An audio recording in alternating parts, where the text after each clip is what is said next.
Last time, the Star Warrior Chronicles, the Prophesied King. Our heroes finally arrived at Scottsdale, where they now seek Francisco in hopes of trying to get back to Sarvania. However, at their approach, they realize they can't exactly get in thanks to some advanced security system he has placed in. So, they rely on the help on the individuals that are very close to Sora, yet she won't let you know that. And they manage to get a keycard to finally meet Francisco. They finally meet the scientist who was working on a biological cloning system as Sora was slowly dealing with the hidden Team Edit members. She managed to beat them as Francisco showed them his new biological clone F2. And together they were able to create a new watch for Mikey to use so he can get his training. Now they need Lista's help for finding a way back to Sarvania. Though the task will be tough, with 2 scientists to work with, they should be able to figure out a way to get there. Episode 11, The Mighty Eagleman. A couple of days have passed since the meeting of Francisco. They are back in the lab. He had our heroes stay at the place for the time being as they get accustomed to the city. Mikey was learning how the watch worked before he got a chance to use it, as the others were explaining to the 2 scientists what he needed from them. The temperature was getting colder, and the days began to grow shorter. Let me just tell you, as a biologist, building a transport to Sarvania would take me a great deal of time. Fortunately, since I'm here, that time has decreased considerably. Still, it's something you need to wait for. That's alright, we aren't exactly ready to go back anyway. Still, I am curious. What mode of transport will you be building? Francisco goes to one of his desks to look for one of his papers. As you already know, Sarvania is a planet light years away from Earth. It's the only other planet that has life inhabited in our solar system, and also the furthest from the sun. Getting there is tricky, as Earth technology isn't good enough to get there in a good time. So in order for us to accomplish this, we need a game material that's beyond simple understanding. Wait, we're legit going to space? She turned to David uncertainly. I didn't think you were serious when you said those things. I thought Sarvania was a kingdom on Earth. No, I was being legit about it. Don't worry, as you said, it's going to take some time for this to work. You can get yourself mentally prepared all you want for the upcoming trip. Now then, we need an otherworldly power that can help us. Just give me a moment as I figure this out. For the time being, you can be of some help for me. Cody burned with more excitement. Are you gonna show me your ways as a top scientist? In that case, I'm willing to do whatever you ask. He asked for help, not for a servant. Given the fact that 2 and I be researching this, I don't have enough time to get everything I need done. So, would help you be a dear and get my groceries? I'll pay for it, obviously. All you have to do is go get it. Cody's face turned sad quickly at this request. Of course not. Who do you think we are? Errand boys? The scene then cuts to them 3 walking down the street. I can't believe he convinced us. Let's just get this over with. And why didn't Mikey come and help us? Because His Royal Highness is too obsessed with that freaking watch. I was really looking forward to learning from him. Maybe in a different universe, buddy. They rather approached the store, but they heard a familiar voice behind them. Think we gave up, did you? They turned around to see the 3 members of Team Mammoth come to them confidently. This is really not a good time right now. Does it look like we care? Where's Orphan Boy? Wouldn't you like to know? The 3 heroes got into a stance as the Mammoth members did as well. And now around with these guys. Let's do this. They look some weirdly as Cody begins to analyze his posture. Hey, Cody, I thought of a good plan for all of us. Alright, what do you want me to do? David hands him the grocery list with Cody giving him a surprised look. Why don't you do the shopping as Sora and I pin off these idiots? What? No! You need my help! But here's the thing, we fought these guys before, and we know what to expect. I'm pretty much killing 2 birds with 1 stone with this plan. Cody gives an annoyed sign as he takes the list inside with them. The 5 then went into the fight as planned. Meanwhile, Mikey finally finished learning how the watch worked back at the lab. He called her F2 for further insight. Holy crap, this thing is complicated. Hey, blame the inventor of it, not me. Anyway, I assume you have a way to communicate with her? Of course I do, but I've been thinking. I know where you're going with this, as your glowing sword is a big giveaway. Mikey notices a sword glowing behind his back. Though this is only a guess, there's a high chance you'll be enacting your movements during your sleep. Thankfully, he has a room that allows you to practice this. Act 2 led him to the large rectangular room with nothing in it. This room helps him practice any experiment he has that requires power far beyond anything you understand. The limits of your power is unknown, as you no doubt know. I think it's something only a Spartacus knows. I wish you luck on your training. Don't get too lost in it. Act 2 closes the door, leaving Mikey alone. The boy then goes over to the wall as he repairs the watch in his hand. He takes a nap as he thinks about one thing. Okay, Mom, let's see if this works. He soon wakes up back at the cell on Sarvania. Miko, you called? He then turns around to see his mother in a little better state than she probably was. She then lets some tears out of her eyes with a smile. Can you see me? Look how handsome you are. You've grown up to be a lot more like your father. He cries too as he goes in for an air hug. I see Francisco was capable of doing it after all. There's so much we need to go over. They spend the next few moments catching up with each other. Mikey explained her what happened the past few weeks as Morgan did the same. We're fortunate the Magonians refuse to give up. They are really giving that wizard a hard time. That's probably why you seem to be doing better. Still, how are you feeling? Better than it was when we first talked. That's for sure. Good. I'm sorry I had to go through all of that. Like I said earlier, there's no need to apologize for anything. Yet, that's not what matters now. Are you ready? He looks over and confidently. I was going to ask you the same thing. She gives him back her own confident look. Good, but be warned. Due to the circumstances, I will be a harsh teacher. Darky is powerful. I've seen firsthand what he can do. Whatever it takes to save you, I'm willing to do that. He brings up the sword determined. Let's get started. We go to Cody coming out of the store with the groceries at hand, still annoyed. He looks over to see David and Sora win the fight convincingly. She cheers on as they run away in defeat. Yep, I'm definitely seeing your progress showing. No kidding. I'm starting to see stuff from me that I never did weeks ago. He looks over to see Cody bring the groceries back to them. Had fun, I see? You actually listen to me. Good. Why don't you go ahead and bring it home? We'll meet you there. Cody looks back at them even more frustrated as David and Sora walk back to the lab. Cody walks down the road alone as he mumbles anger. Cody, I think you had enough sideline action for this adventure. Why don't you pick up my laundry for me while you're at it?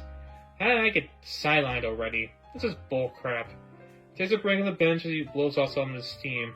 Why does it look like I'm always the donkey on this quest? I thought maybe I would finally do something in my life, but oh, what do I get? He then stops to hear a couple kids gleefully talking the other side of the road. Thanks for helping me out back there, man. I don't know what I'll do without you. Hey, I just returned the favor. If it wasn't for you, I would have gone to the hospital. The not long as Cody watched in despair. He sits on the table with the same look. What am I doing? He then looks over again to see the building that took his interest. It was a comic book shop where he looked to see a poster for the latest issue of the hero called Nighthawk. He safely walks over to it with thoughts racing through his head. It's been a while since I last read these comic books. I seriously need to catch up. Big fan of Nighthawk, I see. Francisco walks up to him, catching off guard. Whoa, where did you come from? He laughs and he investigates the poster. Sometimes I take a walk to clear my mind, especially while I'm thinking about my next study. I always like to come and read some of the books here as well. Cody then calmed down as he silently stood next to him. I like reading books too. So inspiring, I must say. Whoever wrote those things knew the kind of heroes to make. Unfortunately, because of my lack of ability and my commitment to science, that could have been me. But hey, maybe one day we'll get that one of those kinds of heroes in real life. He looks over the bench to see the bag of food as Cody studies the poster. Ah, my groceries. Thanks for getting them for me. Yeah, no problem. Cody was too enamored with the hero than what Francisco was doing. That's when the idea sparked inside his head. The only way you can succeed in life is what you put into effort for. With that bit of information, Francisco grabbing the bag, he runs back to the lab with courage. Back in the lab, David and Sora ate lunch as they studied Mikey's sleep training through the window. I heard of sleepwalking, but this is something else. Mikey tripped over a bit as he attempted one of his moves. All part of training, I suppose. The two walked around them as he takes note of the boy. He's still going at it? Well, we all went through some training. I don't see how this is a problem. That's the thing. He's been at it for 4 hours without a break. David and Sora didn't look concerned as Mikey breathed hard. Over for the boy, Mikey continued to practice his sword swings as Morgan commanded in his mind. It's been a good while. How about you take a break? Now, if I'm gonna beat him, I need to keep going. You're going to overwork yourself if you go. I highly recommend you do so. Maiden took a sigh of relief as the other was investigating weirdly. That boy is really freaking me out. As he did, they heard Cody run by with them with determination. Ah, there you are, Cody. We thought you got lost. Not now, Sora. I've got some important work to do. He continued to run down the hall as the others looked at him weirdly. He eventually ends up in a messy, dark room that only had a window and desk lamp lighting up some of it. Cody sat at the desk where the lamp was at, with only a vision in his mind. Okay, I might be going a little crazy, but I think I can do this. He brings out a piece of paper and marker to draw something on it. Taking a deep breath, he begins to think. This could be my biggest moment yet. Before he draws something, however, he ponders for a bit. Wait, if I'm going to be a hero, what should I be? He looked around the room for ideas, but nothing came to mind. He then looked out the window to see a bald eagle fly around the sky sternly. Cody studies it with even more inspiration. That's it, America's symbol of justice. He goes back to drawing his thing. No longer will I be sidelined by anyone. I'll become the mighty symbol of justice, Eagleman. He looked at this somewhat decent drawing of his outfit and got back up to go to work. Now it's getting late as our heroes were eating some dinner made by Francisco at the table. Gotta say, not bad. But Cody makes it better. Hey, I'm a scientist, not a chef. It's edible, isn't it? Thanks for the meal. Francisco accepts the thanks. They didn't hear the noise of food dropping on the floor as they see F2 struggle to eat. Damn this stupid half-mouth. Francisco laughs as F2 tries again. Remember we talked about, you gotta slowly eat your food. He shows no emotion as F2 tries again and succeeds. As he did, Mikey came over as he heavily breathed, grabbing his food. Thanks for the meal. He was about to leave, but David stopped him. Just where do you think you're going, mister? Back into the room. Why? Don't you think you should be eating dinner here? Maya looked at him confused. What he means is that you should probably take a decent break from your training. We fear that you might kill yourself in there. Oh, don't worry about me. I'm fine. Besides, Cody's eating in his room and no one's questioning him. Wait, he is? They didn't notice that Cody's plate was missing as Mikey walks away. Sora and David then turned to each other confused. Please promise me that you don't go crazy either. As long as you don't. Francisco just laughs as they made that promise. You are overly acting. They're just committed to something, whatever it is. This is natural for people to do. We now go to Cody's room where he was working on his Eagleman outfit along with some gadgets to go with it. This might take a while, but I'm gonna finally be something for once. Our week has passed. F2 and Francisco finally figured out what material to use as David and Sora still watch Mikey train concernedly. I'm starting to really worry about him. Just look at his struggle. They noticed how Mikey seemed too tired to fight, but he just kept going at it. He's gone way past his limits. I'm not sure how much more he can take.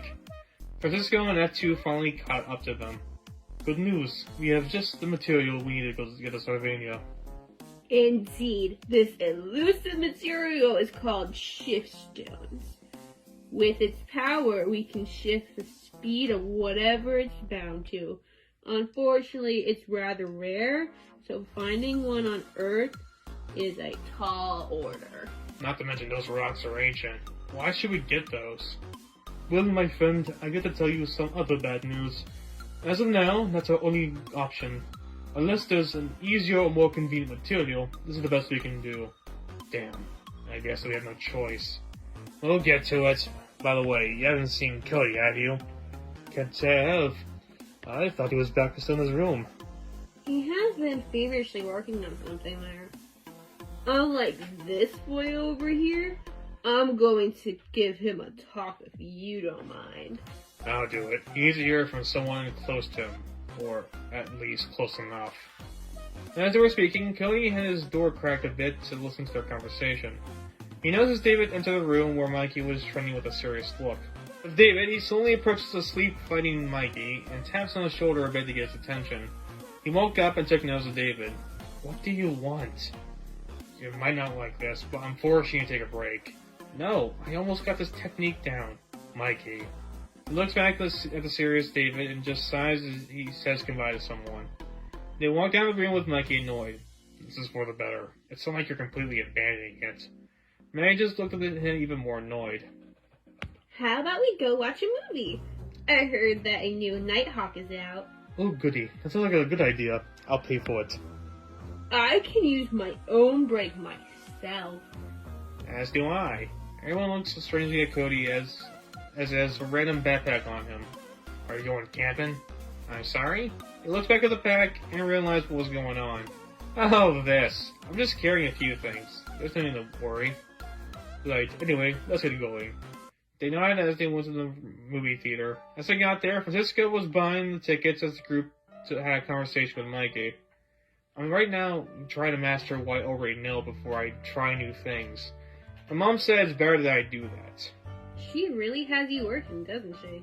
Surprisingly, no. She's been more like you guys, constantly telling me to take breaks. But it's like, I need to get better, right?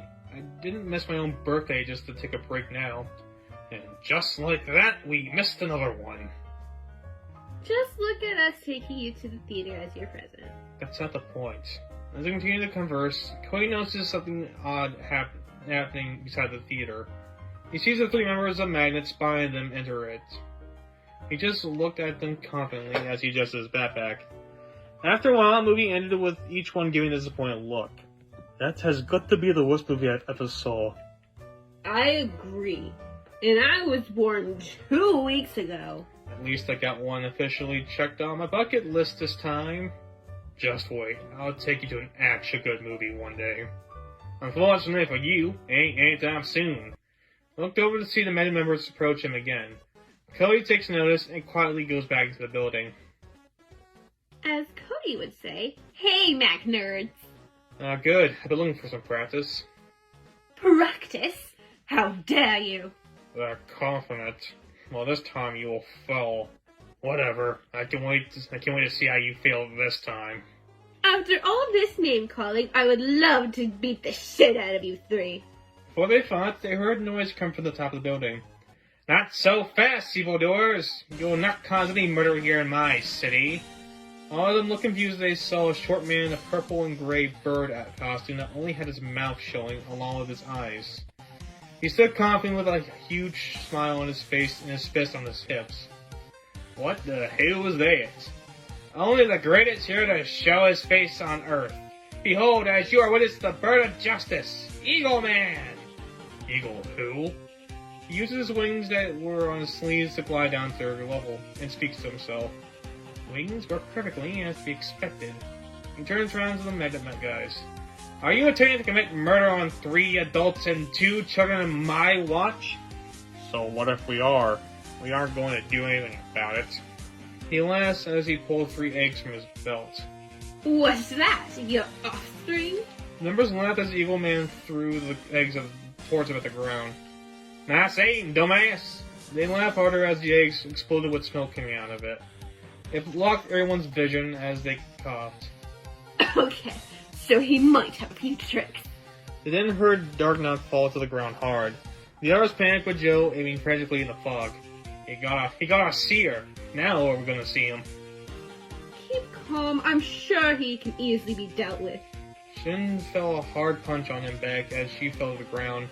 Joe panicked even more. "You gotta be joking. Where are you? Who are you?" He felt a presence right behind him. "Didn't you hear? I'm the mighty Eagleman." He punches Joe hard, sinking to the ground as well.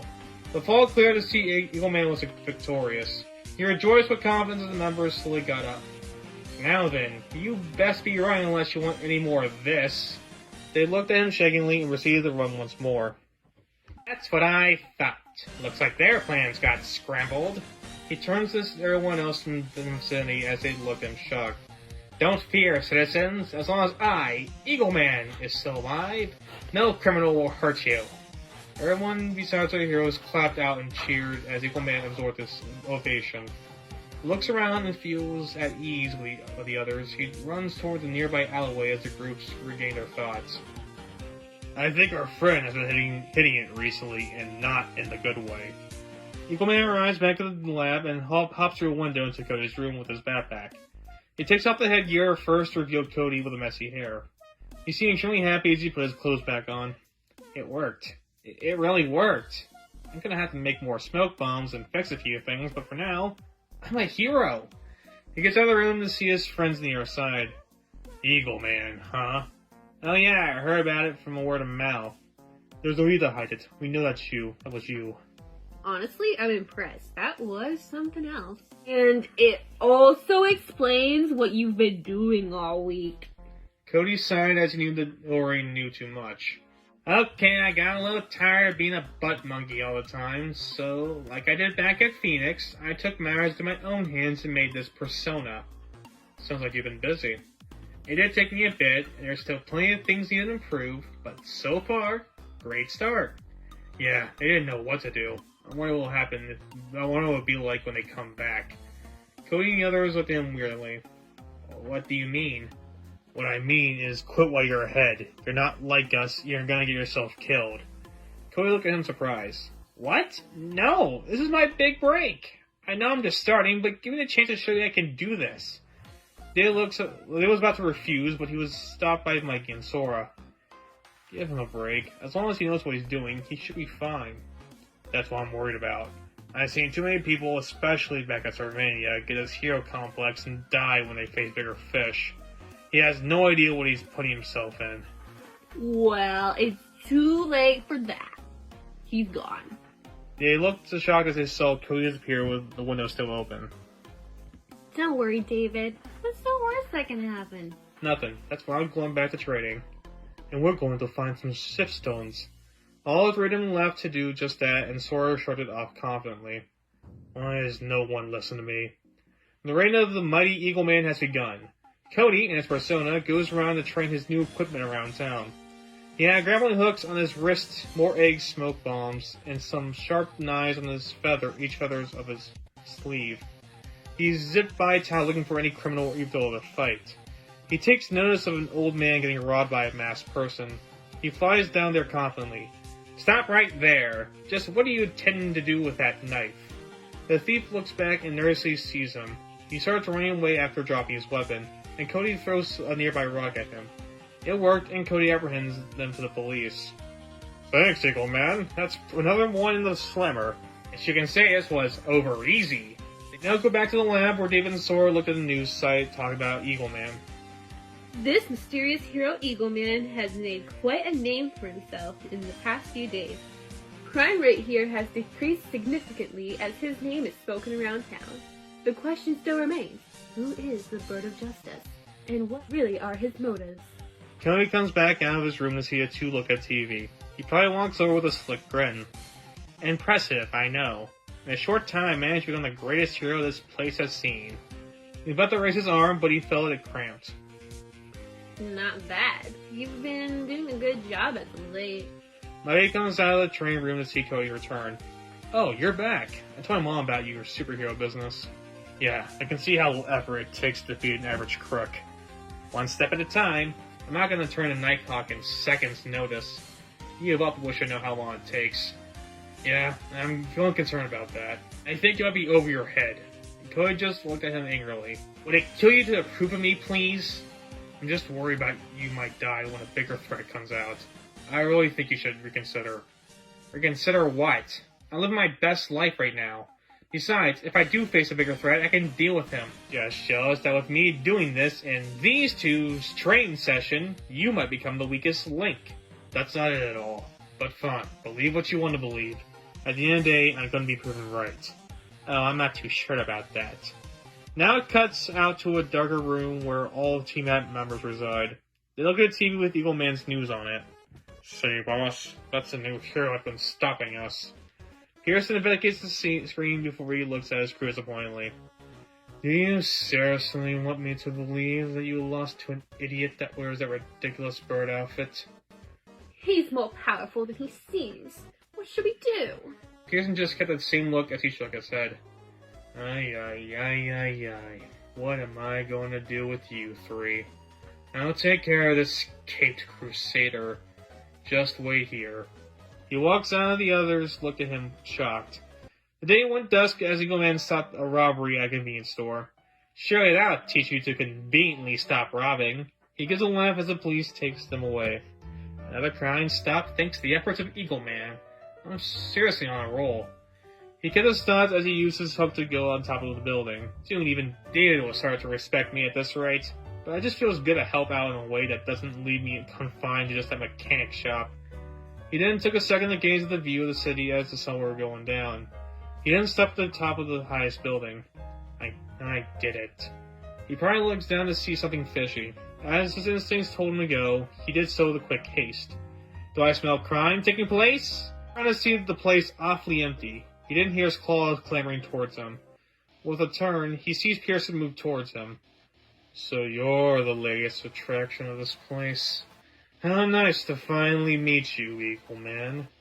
Some people came over to see the two stand off. My suspicions were correct.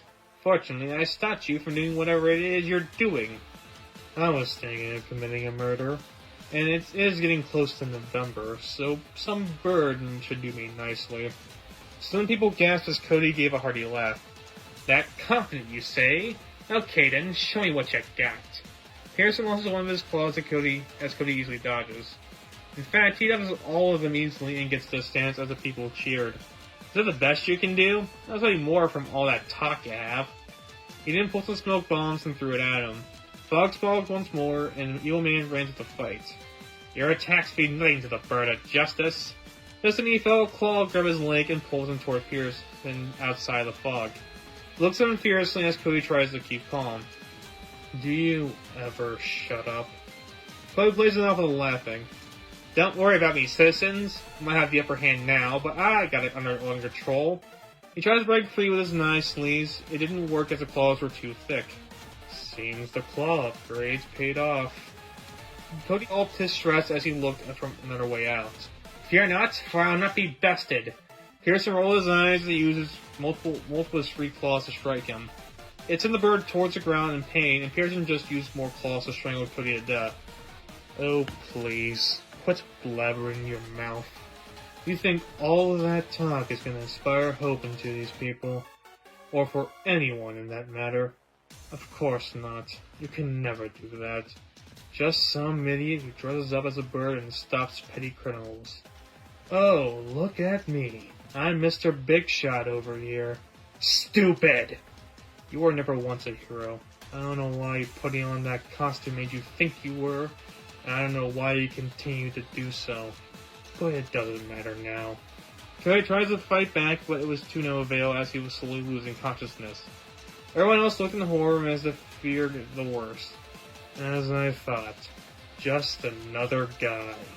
Before he pulled out the finishing blow, a fiery phoenix cut through the claws holding him to Cody, leaving him free.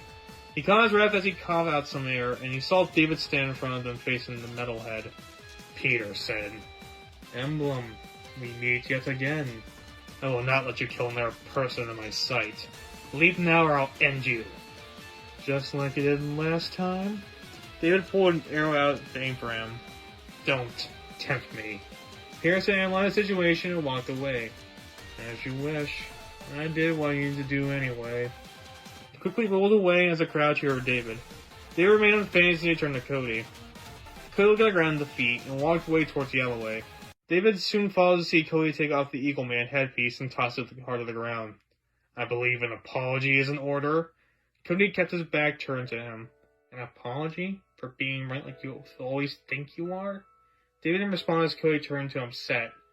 When you guys recruited me back at Phoenix, I felt like that was it.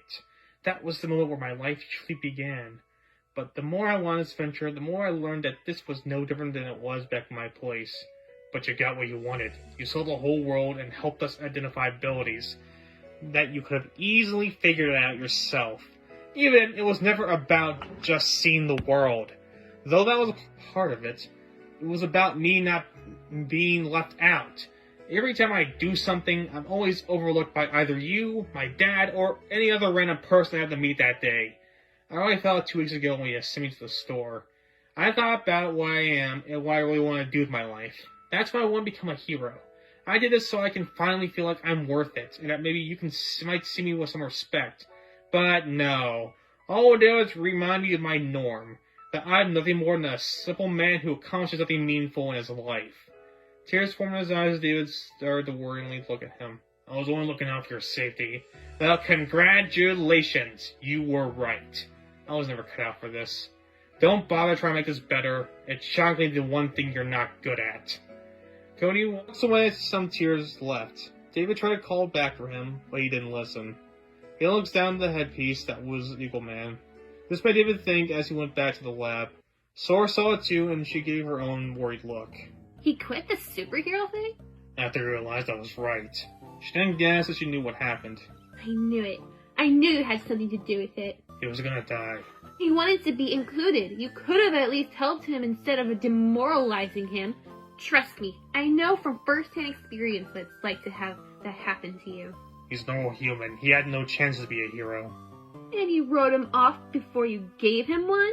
David let that into his thoughts as he looked back at the helmet. He sighed as he knew what he needed to do. After gripping the helmet hard, he marched over to Cody's room with Sword giving him a more relaxed look. He opens the door to see the upset Cody crying at his desk silently. Mind if I come in? Yes. David did anyway as he sat at the desk near Cody. He sees the boy crying as he thought it over. You know, Cody, I'd like to apologize for the way I acted towards you. It took you long enough to realize. Hey, don't get snappy with me just yet. Cody looks at him annoyed as David took a deep breath.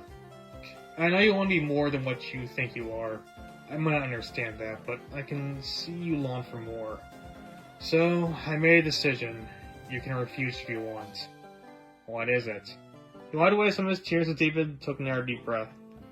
If you want to continue to be Eagleman, then I could train you to be a proper fighter. Cody looks at him weirdly as he wipes away his last tears. You serious? I might have been hard in the past, but I'm giving you an opportunity to prove me wrong. We can start tomorrow if you're ready. Cody investigates his posture to see his sincerity. Alright, sounds like a plan. But you better give me this in good faith and not because you feel guilty. You gotta prove it first. And trust me, I'm not easy to impress. Oh, I know. But quote this. I will prove you wrong. I look forward to it. See you first thing tomorrow. Cody nodded as David put a helmet piece on the table.